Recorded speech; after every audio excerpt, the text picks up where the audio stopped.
Graça e paz, irmãos. Amém.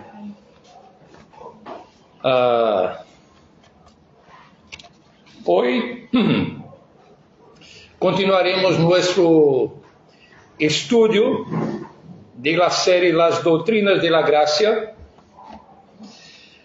y especificamente hoy vamos a tratar de la elección incondicional.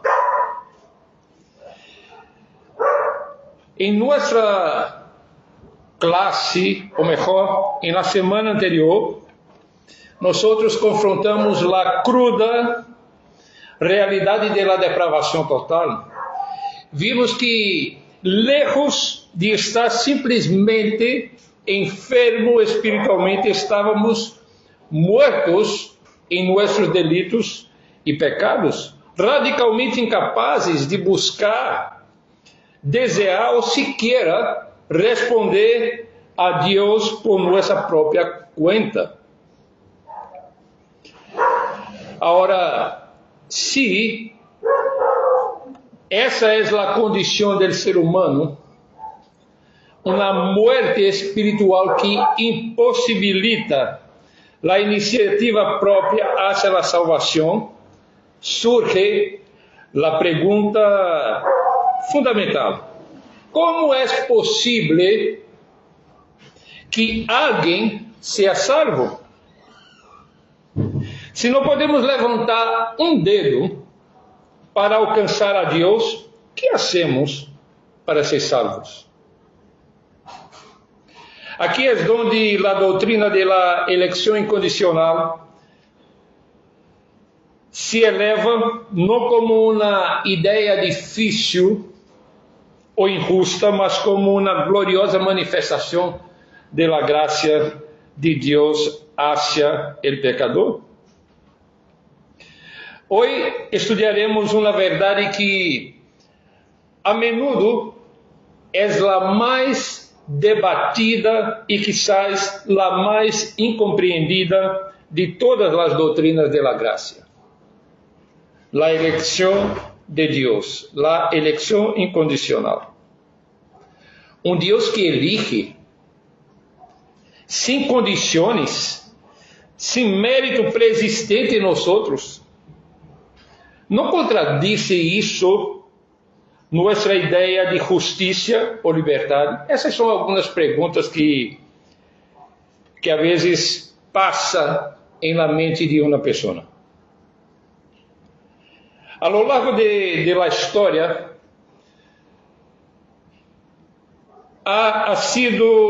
essa doutrina ha sido pedra angular que diferencia uma teologia centrada no homem de uma teologia centrada exclusivamente na soberania de Deus, como se manifestou no histórico sínodo de Dort, que hablamos na introdução dessa série.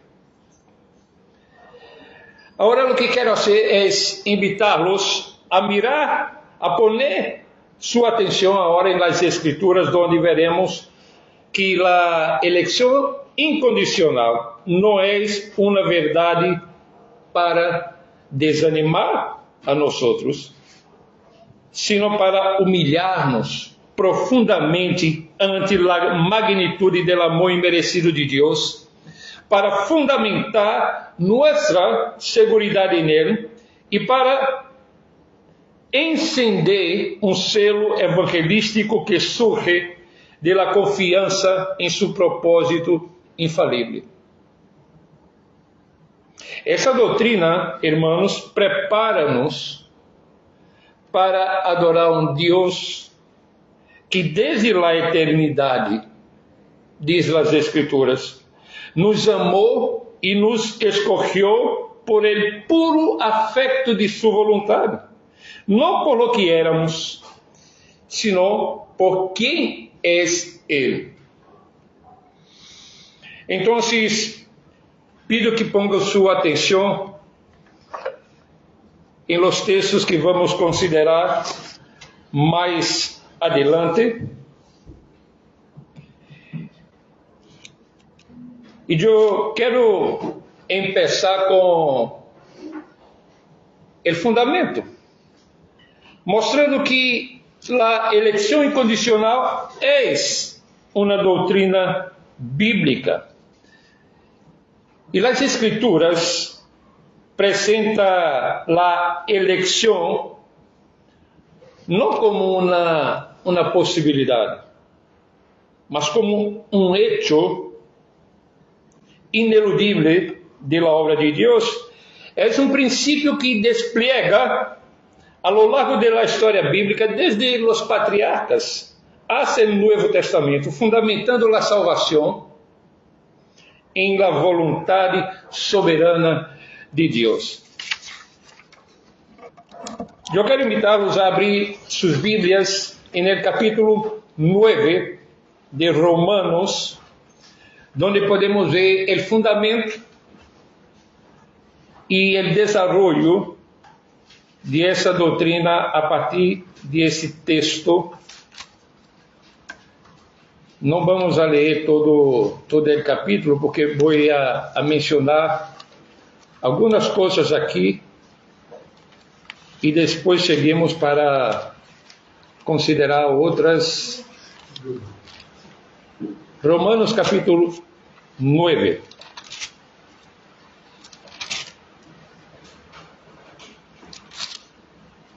A partir do versículo 1.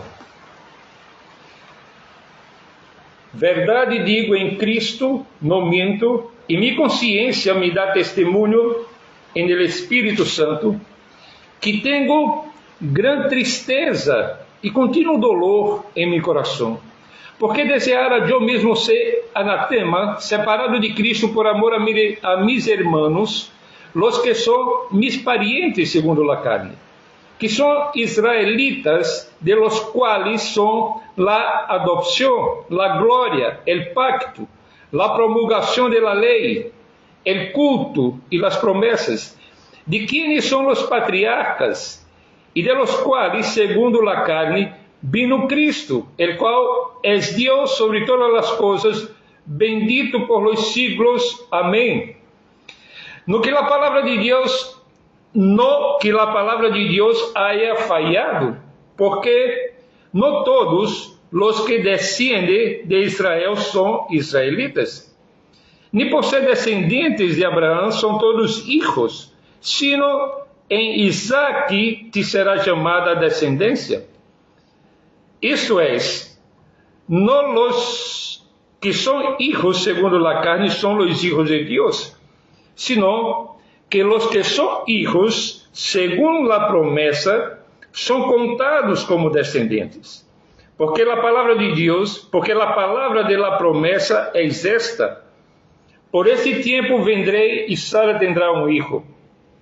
E não só isto, sino também quando Rebeca concibiu de uno de Isaac, nosso padre, pois não haviam aún nascido, ni haviam hecho aún ni bem ni mal, para que o propósito de Deus, conforme a la eleição, permaneciese, não por las obras, sino por el que llama. Se lhe dijo, el maior servirá al menor, como está escrito, Jacob amei, mas a Esaú aborreci. Que pois diremos? Que há injustiça em Deus? Em nenhuma maneira. Hasta aqui. O que temos aqui? O apóstolo, nesse texto, oferece a exposição mais extensa e detalhada sobre a eleição em Romanos 9. Aqui, o apóstolo aborda o tema de por que não todos os judíos são salvos, explicando que a promessa de Deus não ha falhado, sino que a eleição nunca ha abarcado a todos, nem sequer a todos os descendentes físicos de Israel. A essência de essa verdade que Pablo nos apresenta aqui se ilustra com os exemplos de las três gerações de patriarcas. Abraão, que diz o texto, Deus quanto a Abraão, Deus chama a Abraão de um trasfondo pagano, demonstrando que sua eleição não se basou em méritos preexistentes, senão em sua iniciativa soberana. Disse James Boyce, que temos seu livro como ponto de partida para essa série de estudos, disse: Abraão tinha uma ascendência pagana, havendo nascido em la antiga cidade de Ur, em Mesopotâmia. Não tinha conhecimento do verdadeiro Deus, porque nadie em Ur tinha conhecimento do Deus verdadeiro. Esse chamado inicial foi pura graça. E no texto vemos o exemplo de Isaac e Ismael. Aunque ambos eram hijos de Abraão, a promessa de Deus se estabeleceu através de Isaac. E isto subraya que a eleição não é meramente uma questão de descendência física, descendência natural, sino de uma intervenção sobrenatural e divina. A concepção de Isaac, quando Abraão e Sara já estavam avançados em idade, é um milagre que pressagia a natureza sobrenatural da concepção espiritual. Também o texto habla de Jacó e Esaú. Este exemplo é aún mais contundente, já que Jacó e Esaú eram mellizos, nascidos de los mismos padres e sem haver hecho nada bueno ou malo antes de nascer. Sin embargo, Deus declarou: amo a Jacó, pero aborreci, amei a Jacó, pero aborreci a Esaú. Isso demonstra, irmãos, inequivocamente que a eleição de Deus não se basa em las obras humanas, pero exclusivamente en el propósito soberano de Deus. E uma vez mais, Boyce comentando isso, disse: isso significa, não podemos passá-lo por alto, que a eleição não pode basar-se em hechos, em nada hecho por nós outros. Assim como veremos em outros textos. Pero o capítulo 9 é um capítulo que nos provee esses exemplos entre os patriarcas.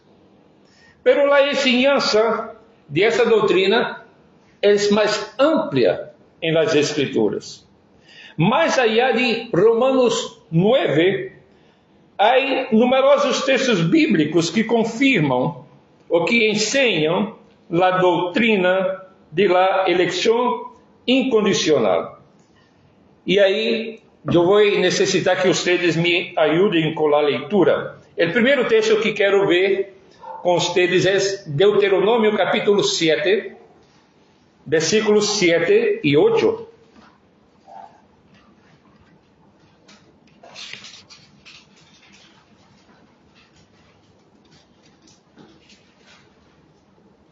Deuteronômio 9.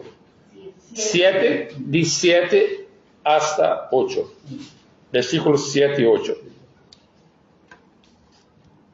Quem encontrou pode ler, por favor.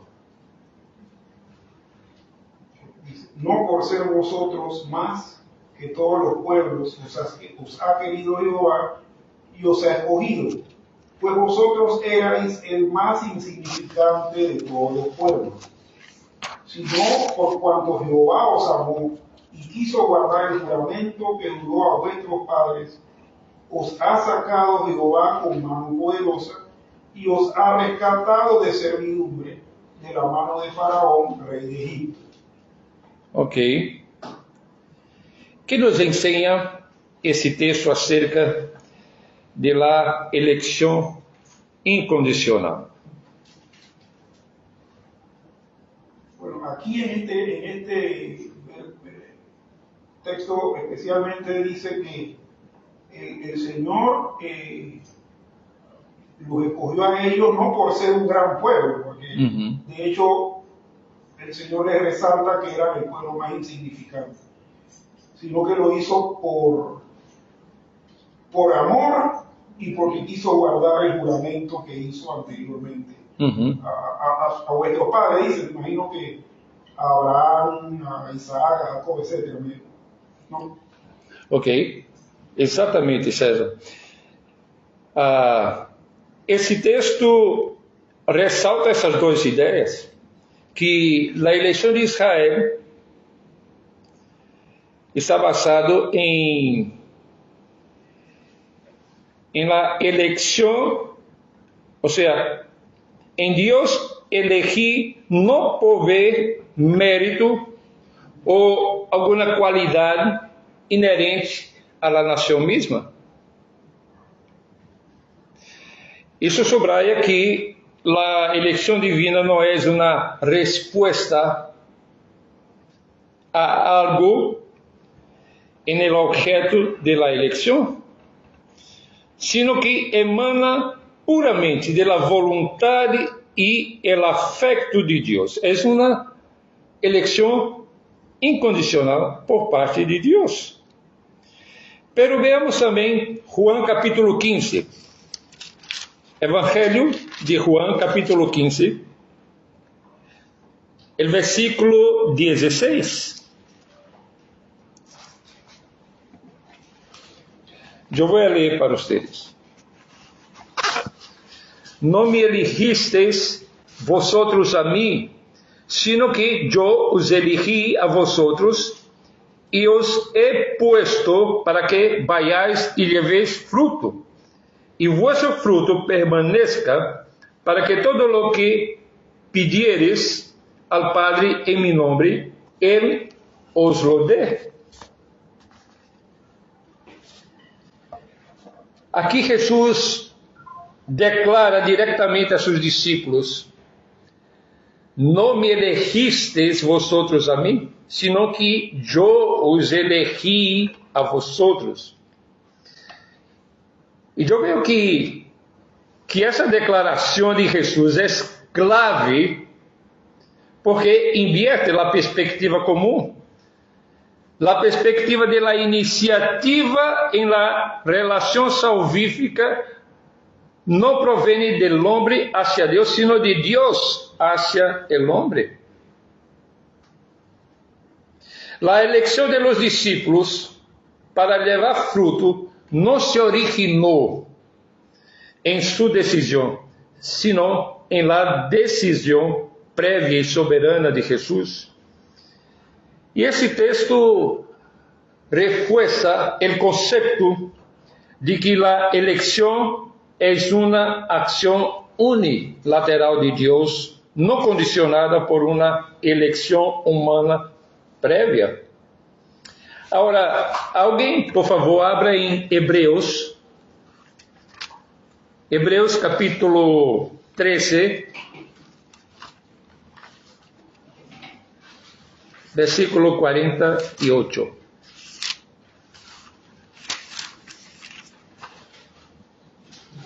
Oh, não. Hebreus 13. Deixa-me ver. Hechos. Não é Hebreu. Hechos 13, 48.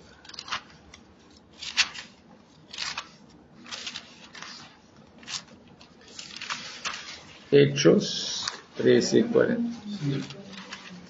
Hechos.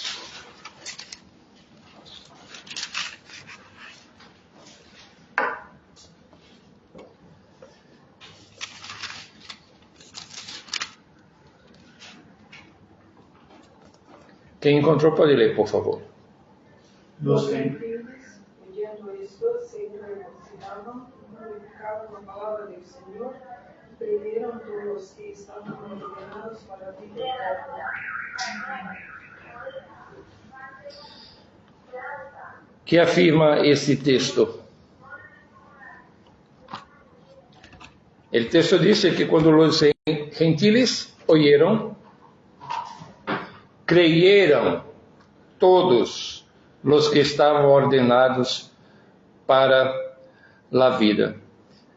La frase que tenemos aquí, ordenados para la vida eterna, sugiere un decreto, un propósito divino prévio a la fe. No dice que creyeron y por eso fueron ordenados, sino que creyeron porque ya estaban ordenados para la vida.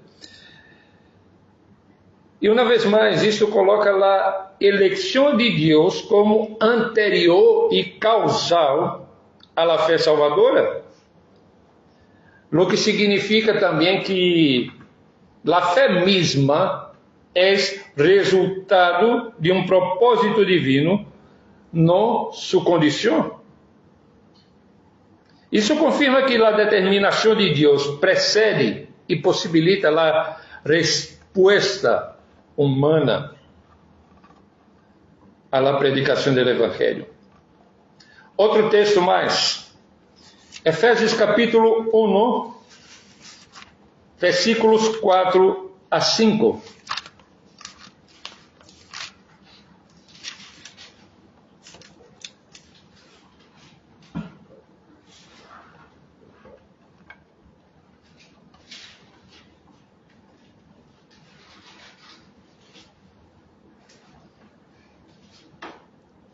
Quem encontrou pode ler, por favor. 1, 4 y 5. Dice, según nos escogió en él, léelo. Léelo.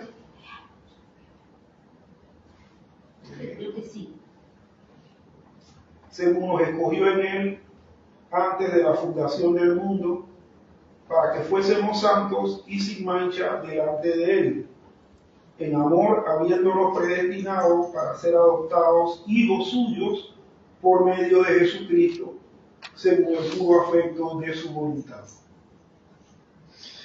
Hermanos, este texto es uno de los pasajes clave para el tema que estamos tratando aquí. Este texto subraya que la elección es eterna, incondicional y orientada a la santificación y adopción. Pero me gustaría llamar la atención a cada frase que encontramos aquí en esses versos. La primera frase que quiero considerar es: nos escogió en él antes de la fundación del mundo.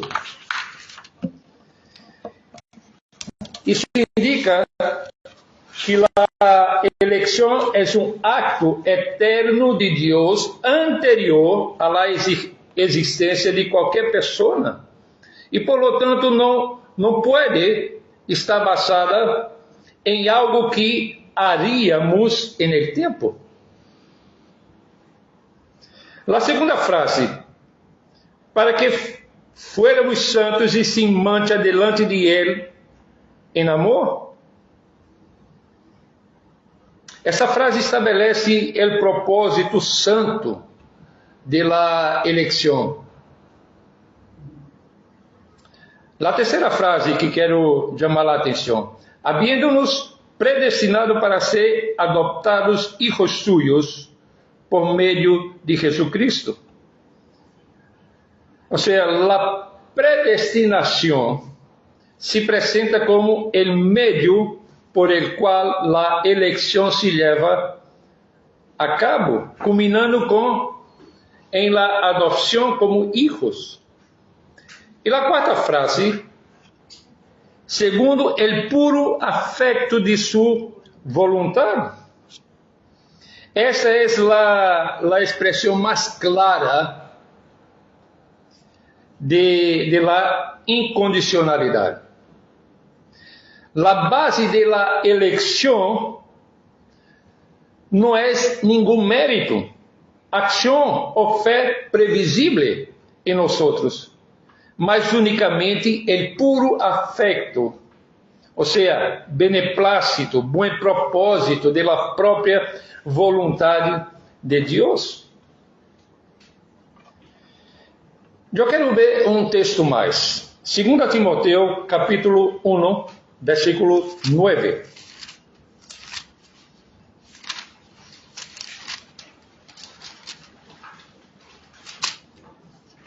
Segunda Timoteo 1, 9.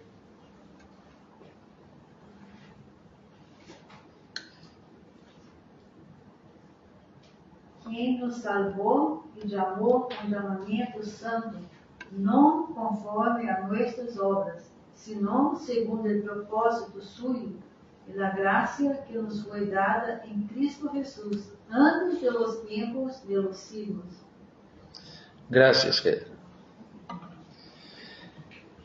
Esse verso complementa o que vimos em Efésios 1, 4 a 5, ao reiterar que Deus nos salvou e nos chamou com chamamento santo, não conforme a nossas obras, senão segundo o propósito suyo e a graça que nos foi dada em Cristo Jesus antes de los tempos de los siglos.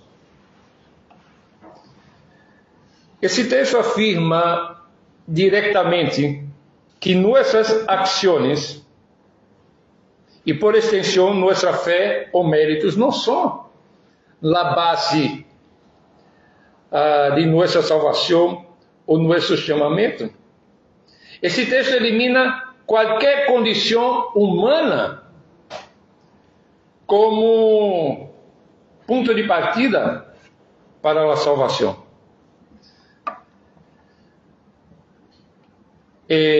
A segunda parte do verso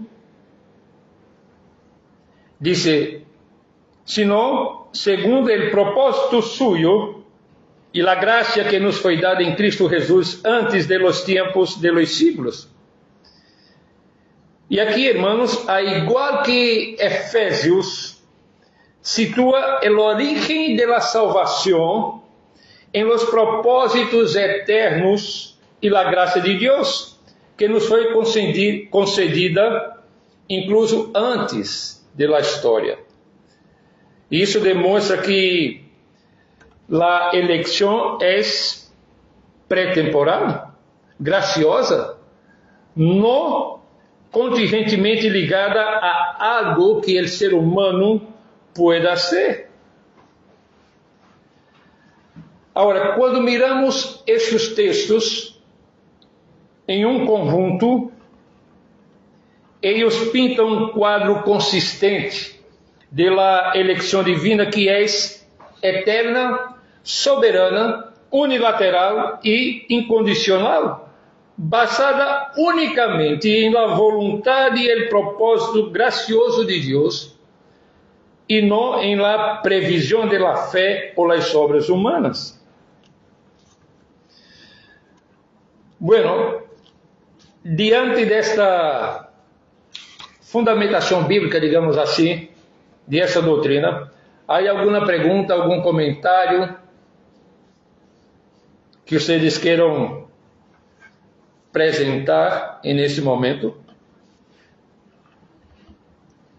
¿Algum comentário, pastor? Tranquilo.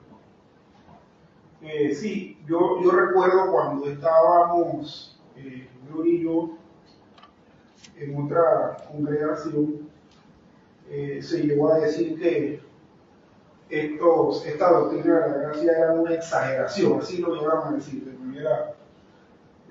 manera llana, pues, eso es una exageración. Y bueno, me dieron a entender que realmente yo no estaba para estar viendo exageración. Si esto fuese así, una exageración, entonces nosotros tenemos una Biblia que fue inspirada de manera exagerada, porque lo que yo veo en todos estos versículos y más respecto a lo que es la elección incondicional, es que aquí se nos habla de que no hay ningún tipo de requisito, ni mérito, ni condiciones, como bien dice el término, para que Dios haya efectuado en nosotros la salvación. Entonces, o como bien yo también contesté en un momento, pues hablando de estos temas con algunas personas, yo le dije, bueno, resulta ser que la misma Biblia que estás leyendo tú es la que estoy leyendo yo, y a lo mejor el que tradujo la Biblia al castellano era calvinista, le dije yo. Entonces, pero sí, yo veo de manera clara, sin tener que exagerar, que la Biblia precisamente sustenta todo lo que se dice, pues, en cuanto a lo que es la doctrina de la gracia y demás. Mira, quando eu leio estes textos, me recuerdo que parece que para nós outros, de uma maneira geral, não só para cristianos, mas para outros que não são convertidos, parece que naturalmente temos uma dificuldade de receber algo que não custe alguma coisa. Então, pensamos que algo vai ter valor quando nos esforçamos para obter aquilo. Então, se de maneira natural, pensando como seres humanos caídos, temos dificuldade muitas vezes de receber algo que não nos custe nada. Isso se vê de diversas maneiras, quando, por exemplo, alguém oferece um curso ou oferece alguma coisa e diz, não necessita pagar. E queremos estar seguros de que não necessita pagar. Nos quedamos sem confiar que alguém seja capaz de oferecer algo que não nos custe. Então, quando alguém predica que a salvação é por graça, é um regalo de Deus ao pecador que não tinha como salvar-se a si mesmo,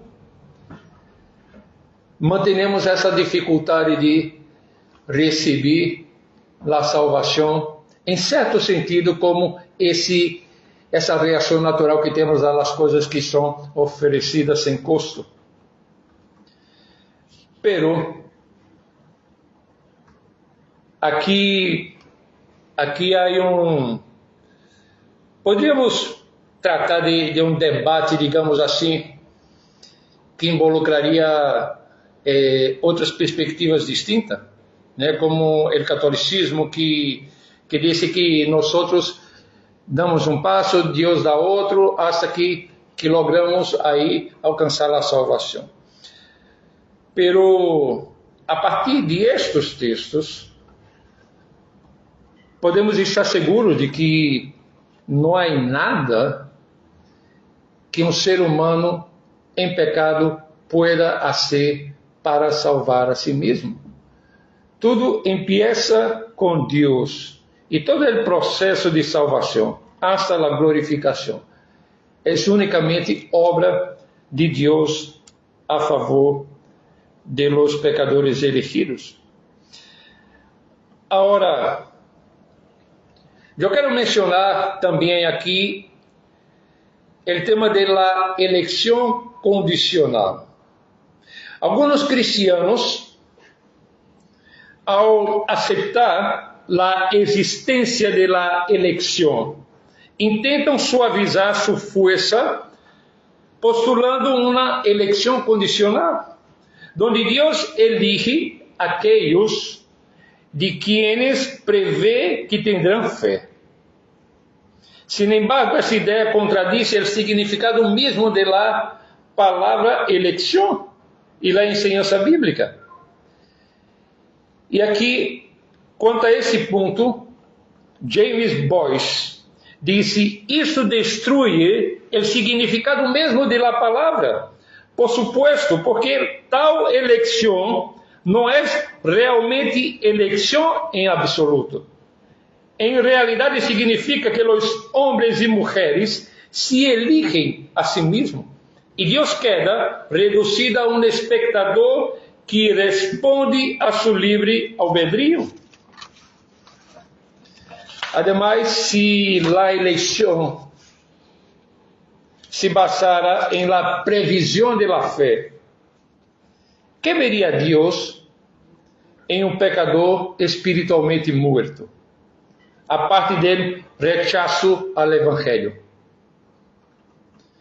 A fé mesma é um dom de Deus, não é uma condição que o homem pode cumprir por si mesmo. A presença divina, em lugar de basar-se em la vontade humana, se fundamenta no propósito soberano de Deus que predetermina lo que sucederá.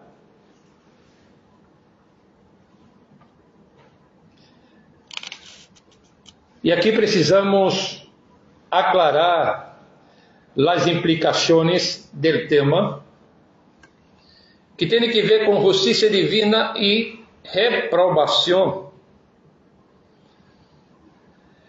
A eleição incondicional, quando se aborda de uma maneira integral, conduz a reflexionar sobre a reprovação e a justiça de Deus, temas que, aunque difíceis, são fundamentais para uma teologia honesta. E aqui é preciso considerar também esses dois aspectos. A difícil doutrina de la reprobação.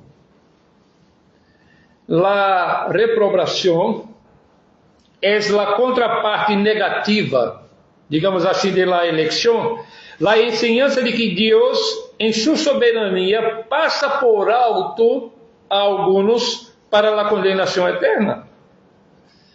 E este conceito se introduz em Romanos 9, através de las citas do Antigo Testamento, como amei a Jacob, mas aborreci, mas a Esaú aborreci, e o endurecimento de Faraó.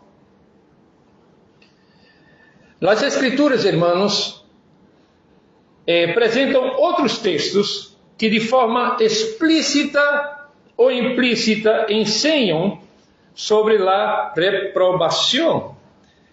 Provérbios 16:4, por exemplo, é um desses textos.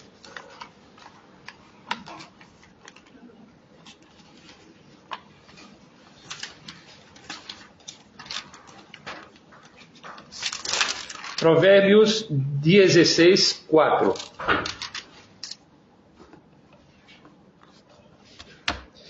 Todas as coisas ha hecho Jehová para si mismo, e aún al impío para el día malo.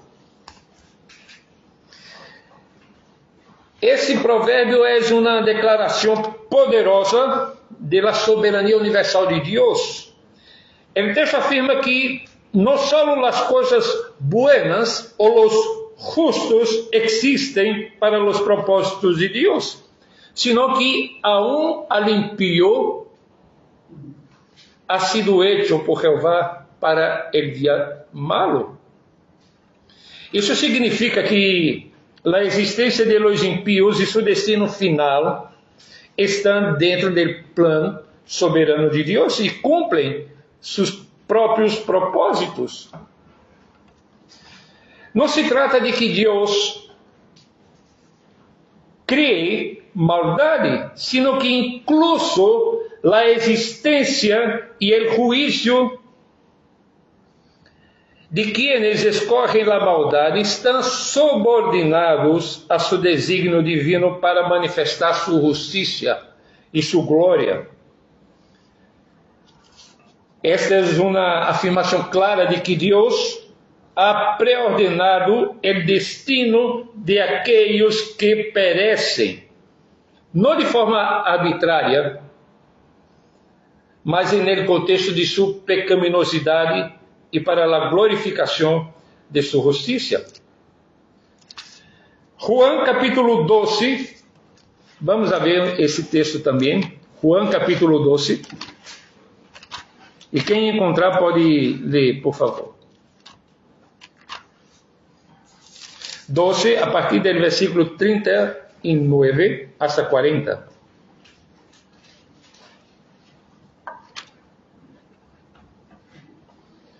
Juan 12, 39 a 40, por favor. Por esto no podían creer, porque también dijo Isaías, cegó los ojos de ellos y endureció su corazón, para que no vean con los ojos y entiendan con el corazón, y se conviertan y yo los sane. Aqui o texto do Antigo Testamento é Isaías capítulo 6, 9 e 10, que Juan está citando para explicar por que algumas pessoas não creyeron em Jesus, apesar de haver visto seus milagros. E o ponto,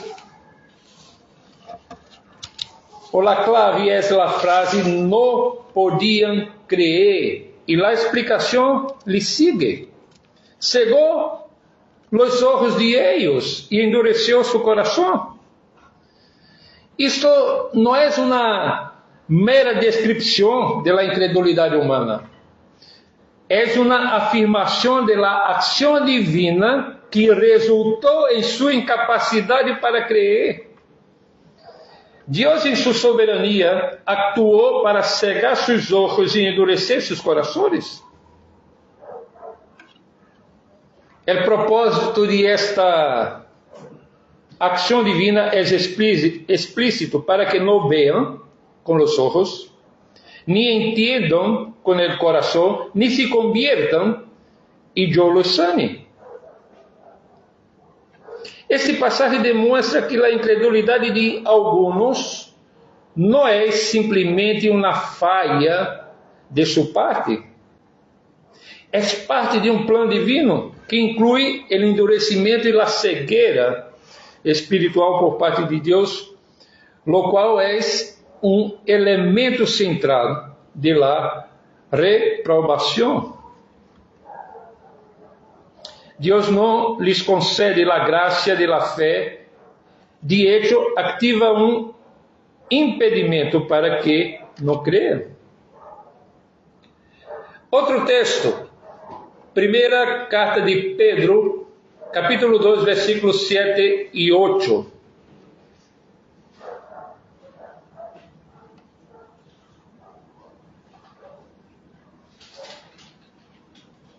Que disse Pedro?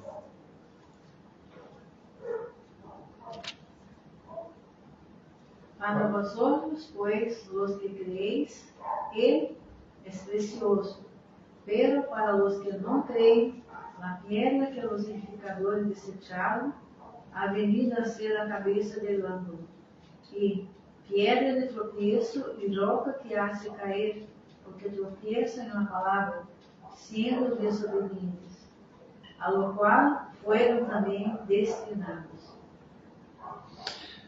Que hace Pedro neste texto? Estabelece um contraste, não? Entre os que creem e os que não creem em Cristo. E Pedro mostra que para os creyentes Cristo é a piedra preciosa, para os incrédulos ele é uma pedra de tropiezo e roca de escândalo. Lo crucial para a doutrina de la reprobação é a declaração final: tropiezam em la palavra, sendo desobedientes, a lo qual foram também destinados. E a palavra destinados aqui, em algumas outras traduções, é traduzida como pré-ordenados. Isso indica explicitamente que o tropeço e a desobediência de aqueles que não creem não são um acidente ou uma surpresa para Deus, mas bem é resultado de um propósito divino. fueron destinados a este resultado. Isso demonstra uma predeterminação divina para aqueles que não alcançam a salvação, confirmando que a reprovação é parte do plano soberano de Deus. Ou seja, esses poucos versículos, cada um a sua maneira aponta a uma realidade, onde a soberania de Deus se extiende não só a la eleição para a salvação, sino também ao propósito de sua justiça em la condenação de los impíos. Agora, eu quero avançar um ponto mais aqui nesse estúdio. Podemos ver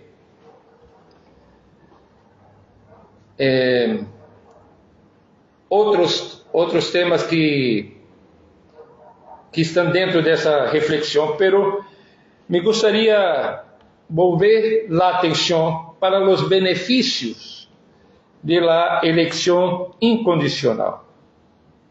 Hermanos, essa doutrina, lejos de ser uma doutrina desalentadora, a eleição incondicional é uma fuente de profundas bendições e fortalezas para nós como creyentes. Essa doutrina transforma nossa relação com Deus e nossa perspectiva da vida cristiana.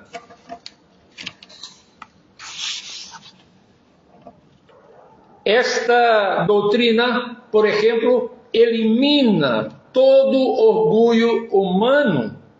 Se nossa salvação dependiera em lo mais mínimo de nós, poderíamos jactar-nos, pero ao ser inteiramente por graça, não por obras, para que nada se glorie, isto elimina todo o orgulho humano. Essa doutrina também fomenta nosso amor por Deus.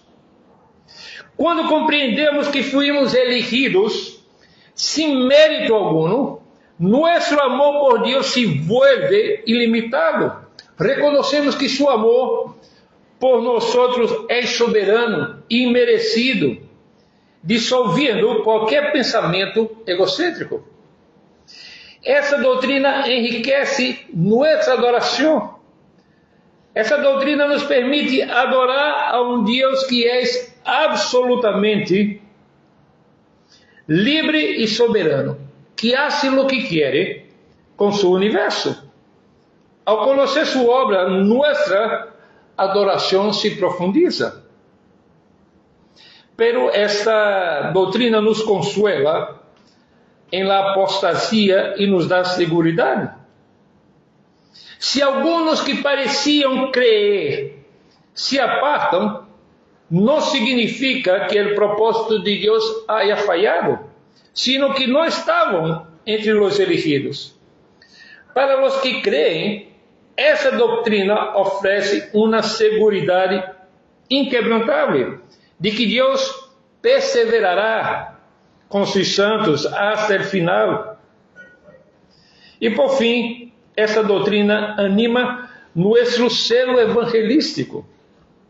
Aunque pareça contraditório, a eleição nos dá esperança em la evangelização. E creio que quando falamos dessa doutrina, há uma crítica que se hacía e creio que todavía se hacen quanto a los calvinistas, dizendo que por conta da eleição incondicional, que Deus vai salvar de qualquer maneira a seus elegidos. Então, os calvinistas eram contra a evangelização. Pero é justo ao contrário, porque nós creemos em la eleição incondicional por parte de Deus. Isso anima a nuestra acción evangelística, sabendo que Dios ha elegido a un pueblo para sí e que seu Espírito Santo obra eficazmente. Podemos proclamar o Evangelho com audácia, confiança em que todos os que Deus ha chamado vendrão a Ele. Não dependemos de nossa perfeição, sino del poder soberano de Deus.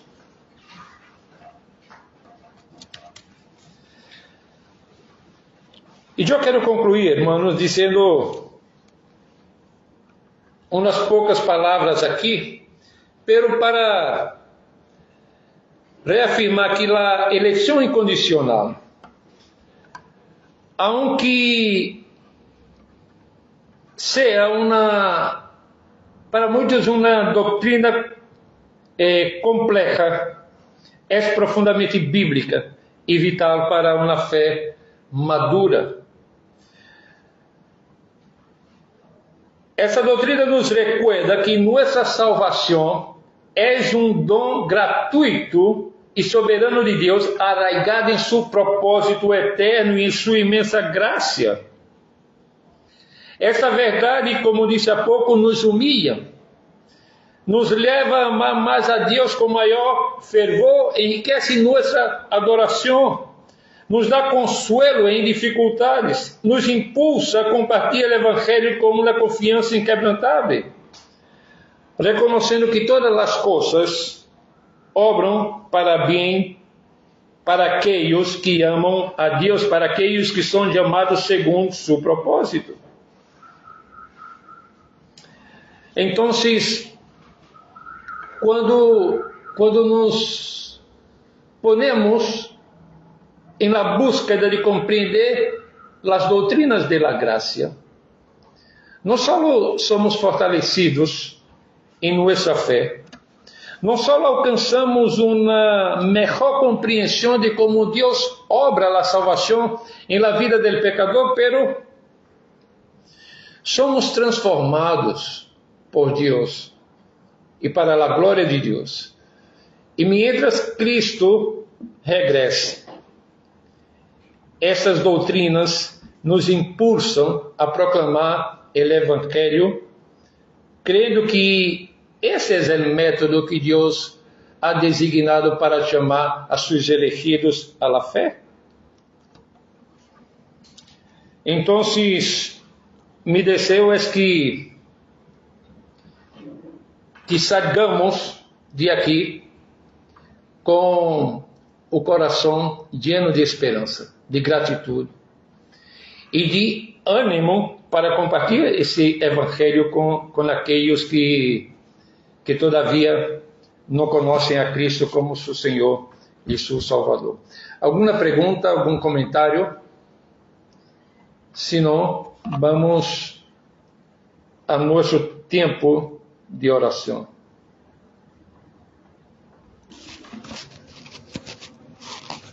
Listo, passemos a nosso tempo de